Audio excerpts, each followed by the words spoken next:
Meditace na uklidnění, vyrovnání hypofýzy. Hypofýza se nachází přibližně někde nad měkkým patrem. Můžeme si pro naši vizualizaci kouknout na internet a podívat se, kde přibližně je. Hypofýza zodpovídá za sekreci všech ostatních žláz z vnitřní sekrecí. Je to dominantní žláza a hraje velmi důležitou roli při alergiích.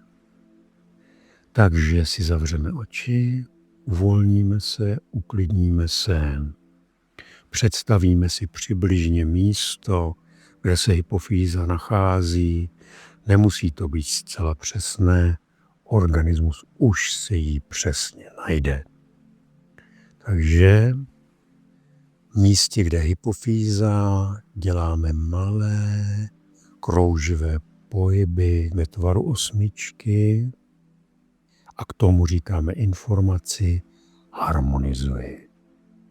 Dodáváme hypofýze vnitřním zrakem při výkonu osmiček energii a k tomu jí dáváme informaci, jak se má chovat, tím, že říkáme harmonizuji.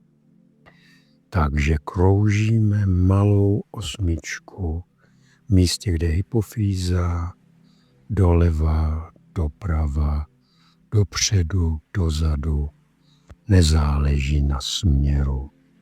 A k tomu říkáme informaci, že hypofýzu harmonizujeme. Harmonizujeme hypofýzu, ta se uklidňuje a tu informaci dává všem ostatním žlázám z vnitřní sekrecí.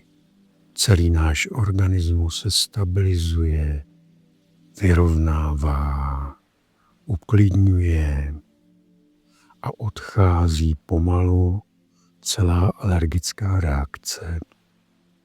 Někdy to trvá několik desítek vteřin, někdy několik minut.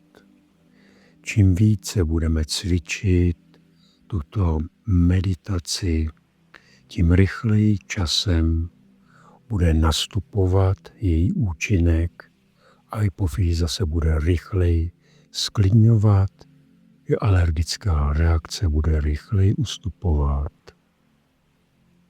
Takže uklidňujeme, vyrovnáváme naši hypofýzu, krouživé pohyby ve tvaru osmičky v celém tělese hypofýzy a k tomu dáváme informaci harmonizuji.